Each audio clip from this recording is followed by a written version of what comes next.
Good morning everyone. আজকে চলে এলাম সম্পূর্ণ একটি নতুন ব্লগ নিয়ে। আপনারা নিশ্চয়ই অবাক হচ্ছেন যে আমি এতদিন বা ২ দিন ধরে কলকাতার ব্লগ বানাচ্ছি। তো হঠাৎ করে গ্রাম বাংলাটা কী করে এলো? চলুন আজকে আপনাদের সাথে সব কিছুটাই শেয়ার করব।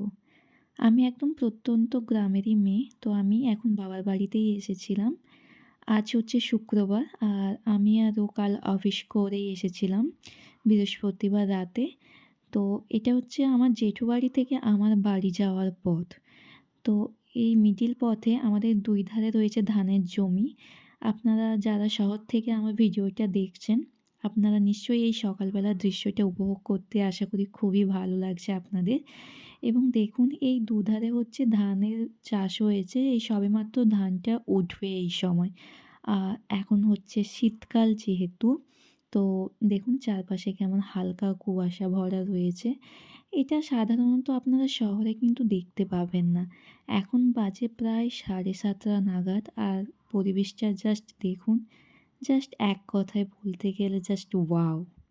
আ এটা হচ্ছে আবার নতুন করে যে ধানটা চাষ হবে তার বীজগুলো এখানে বপন করা হয়েছে। তো চলুন কিভাবে ধান কাটা হয়, কিভাবে ধান তোলা হয় তার কিছু পার্ট আমি আপনাদের সামনে তুলে ধরছি। এটা হচ্ছে সবেমাত্র ধানটাকে কেটে ওখানে শুকোতে দেওয়া হচ্ছে। আর এটা হচ্ছে আমার জেঠুবাড়ি থেকে বাড়ি আসার যে পথটা সেটা আমি অতিক্রম করলাম। এবার আমি আমার বাড়িতে এন্ট্রি নেব। এটা হচ্ছে আমাদের বাড়িরই পুকুর, এটা হচ্ছে আমাদের রাস্তা যেটা দিয়ে আমাদেরকে বাড়িতে ঢুকতে হয়। তো এখানে কিছু অংশ দেখতে পাবেন। এখানে দেখুন ধানটা কিভাবে ঝাড়া হচ্ছে বা কিভাবে ধানের গাছ থেকে ধানটাকে কিভাবে সরানো হচ্ছে সেটা। আমি যদি কোনোদিন আবার বাবার বাড়িতে আসা হয় চাষের সময়, আমি আপনাদের পুরো ভিডিওটা দেখাবো।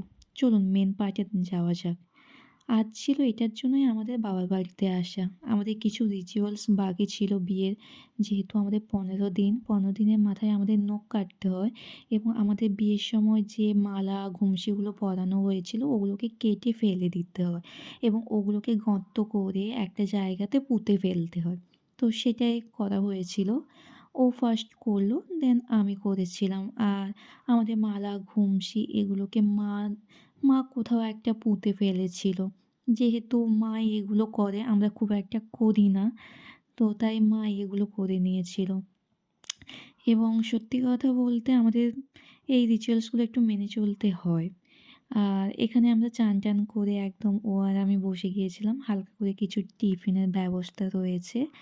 তো মা এখানে ঘুগনি, লুচি, ২ রকম পিঠে, আ ডালের বড়া করেছিল এবং আমি তেমন খুব একটা লুচি পছন্দ করি না। তো আমি এখানে নিয়েছিলাম মুড়ি, ঘুগনি আর একটু ওই ডালের বড়া নিয়েছিলাম। দেন আমরা খাওয়া-দাওয়া করে বেরিয়ে গিয়েছিলাম আমার শ্বশুরবাড়ির উদ্দেশ্যে। তো আমাদের একটা নিয়ম আছে যে দুজনকে একসাথে মা বাবার বাড়ি থেকে শ্বশুরবাড়ি মানে আমার বাড়ি থেকে ছেলের বাড়িতে একসাথে আমাদেরকে পৌঁছতে হয়। তো আমরা সেই জন্য উদ্দেশ্যে রওনা হয়ে গিয়েছিলাম। এখানে আমি, আমার ঠাকুমা আর দাদা ওই ছিল। তো মিডল পথে দাদা একটু নেমে গিয়েছিল। আ আজকে আমাদের আরও একটা মেন উদ্দেশ্য রয়েছে যেটা আপনারা সবাই আমার ব্লগে দেখতে পাবেন আশা করি। তো শেষ পর্যন্ত আপনারা সবাই আমার সাথে থাকুন এবং যারা আমার চ্যানেলে নতুন তারা অবশ্যই আমার চ্যানেলটিকে সাবস্ক্রাইব করবেন যাতে আপনাদের সামনে নতুন কিছু ভিডিও নিয়ে আসতে পারি। এবং আপনারা কোন ধরনের ভিডিও দেখতে ভালোবাসেন সেটা আমাকে অবশ্যই কমেন্ট করে জানাবেন।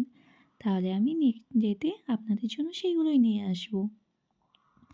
এই যে আমরা মঞ্জিনিসে চলে এসেছিলাম। এখান থেকে আমরা একটা কেক নিয়েছিলাম এবং সেটা কোন পারপাসে আপনারা অবশ্যই জানতে পারবেন।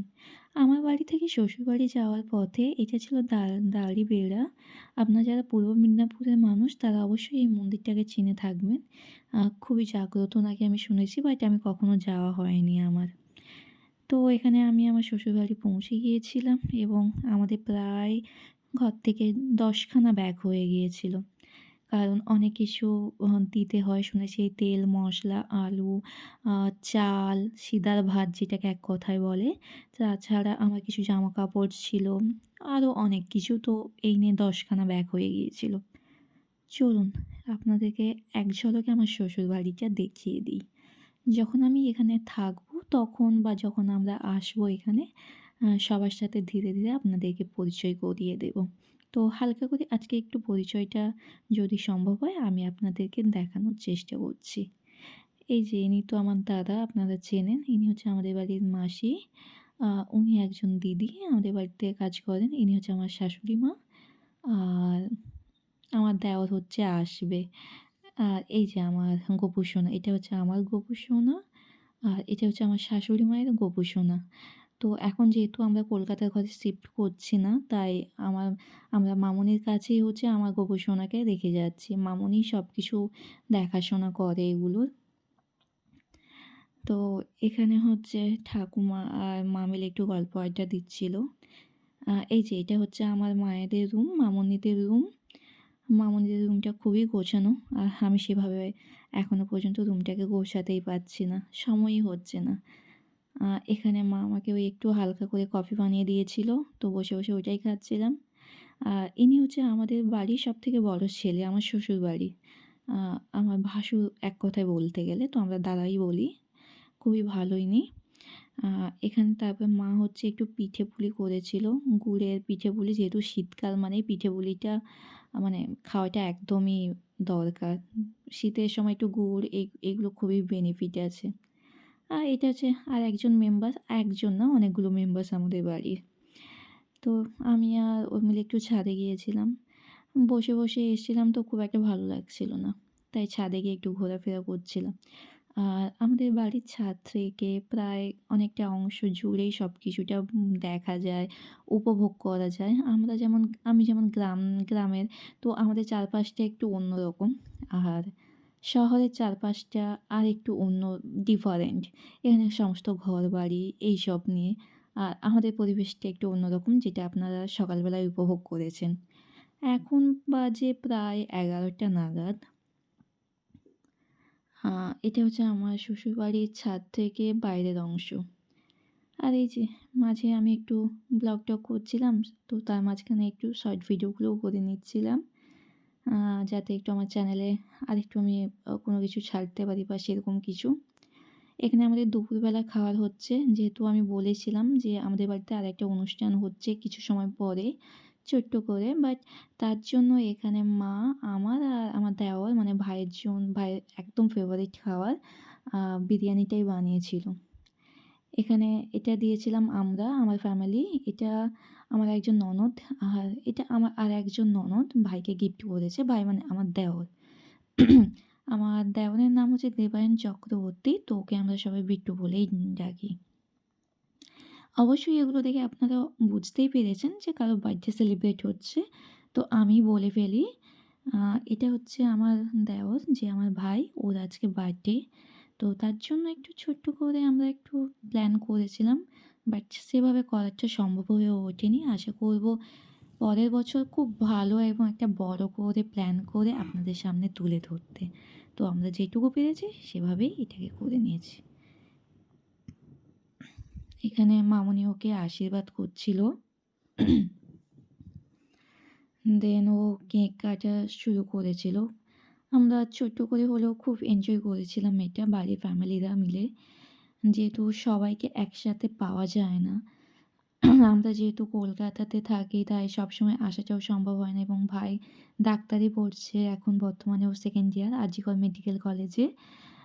তাই ওর পক্ষেও আসাটা সম্ভব হয় না কখনো। এখানে আমরা লাঞ্চ করতেই বসে গিয়েছিলাম। কারণ আমার হাসব্যান্ড আজকেই হচ্ছে কলকাতা ব্যাক করছে। তো তার জন্য আমরা তাড়াতাড়ি করে সবাই লাঞ্চ করাটা শুরু করে দিয়েছিলাম। দাদা, ভাই এবং আমার হাসব্যান্ড এখানে খাওয়াটা শুরু করেছিল, এবং ও খেয়েই সঙ্গে, সঙ্গে বেরিয়ে পড়েছিল। কারণ ওকে 5:30 বা 6টা নাগাদ ওকে নিউ টাউনে ঢুকতে হবে। নিউ টাউনে আমাদের একটা রুম নিয়েছি। তো ওখানে আজকে কিছু ভেরিফিকেশন ছিল। তার জন্য ও সঙ্গে, সঙ্গেই তাড়াহুড়ো করে খেয়ে দিয়ে বেরিয়ে পড়েছিল। একটু মনটা খারাপ লাগছিল ওর জন্য। আ এখানে আমিও খেতে বসে গিয়েছিলাম, কারণ অনেকটা বেলা হয়ে গিয়েছিল আর আমাকেও খুব খিদে পাচ্ছিল। সত্যি কথা বলতে আমি বাড়িতে থাকলে 12টাতে খাই, বাট অফিস আওয়ারটা এমন একটা টাইম হয়ে গেছে, আমার অভ্যাস হয়ে গেছে। খাওয়া-দাওয়া করে এখানে আমি ঘুমিয়েই পড়ছিলাম। দিয়ে আমি একটু অলস না ঠিক, বাট আমার একটু ঘুমোতে ভালো লাগে, খুব ভালোবাসি। আর এই যে 6:30 নাগাদ আমি মহারানী ঘুম থেকে উঠলাম। আমার শ্বশুরবাড়িতে এমন কোনো কিছু নেই। কাজ খুব একটা থাকে না। সবকিছুটা মা আর মাসিরা মিলে করে নেয়। এখন বাজে প্রায় 5:30 নাগাদ, হ্যাঁ, ৫:৩৬ নাগাদ আমি ঘুম থেকে উঠেছি। দিয়ে ব্যাস এই চলছে আমার ব্লগ বানানোর জন্য একটু টুকিটাকি শ্যুটগুলোই চলছে। দিয়ে এখানে ভাইয়ের সাথে একটু বসেছিলাম। ভাই যেহেতু ডাক্তারি স্টুডেন্ট, তো ওর বইগুলো আমি দেখছিলাম জাস্ট। ওর বইগুলো দেখে আমার তো মাথা জাস্ট ঘুরে যাচ্ছিল। এখানে মা আর আমার ঠাম্মারা মিলে একটু গল্প আড্ডা দিচ্ছিল সন্ধেবেলা। প্রায় ৬:১৫ নাগাদ একটু গল্প আড্ডা করছিল। দেন বাবা বাজারে গিয়েছিল। বাজার থেকে সবার জন্য মিষ্টি পান এনেছিল। আমি মিষ্টি পানটা খেতে একটু বেশি ভালোবাসি আর আমার শ্বশুরমশাই সেটা খুব ভালো করেই জানে। দিয়ে আমরা সন্ধেবেলা সবাই মিলে একটু গল্প আড্ডা দিতে আবারও বসে গেলাম এখানে।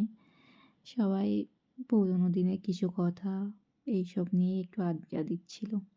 দিয়ে আবার রাতের খাবারটা শুরু করলাম। রাতে শুধু একটাই আইটেম আমাদের বাড়লো, সেটা হচ্ছে ডিম ভাজা। আমি আর ভাই বিরিয়ানিটাই নিয়েছিলাম এবং আর বাকিরা আমার শাশুড়ি মা, শ্বশুরমশাই, আমার ঠাম্মা, দাদাই এরা সব ডাল, ভাত, আলু, আ আলুর চোখা এবং মাছ আর চিকেন একটু ছিল, তো ওটা দিয়েই ওরা ভাতটা খেয়ে নিল। চলুন আজকের মতো এখানেই শেষ করি। দেখা হচ্ছে পরের ভিডিওতে। Good night all of member. দেখা হচ্ছে পরের একটা সুন্দর ভিডিও নিয়ে। আশা করি অবশ্যই ভিডিওটা আপনাদের ভালো লেগেছে। টাটা।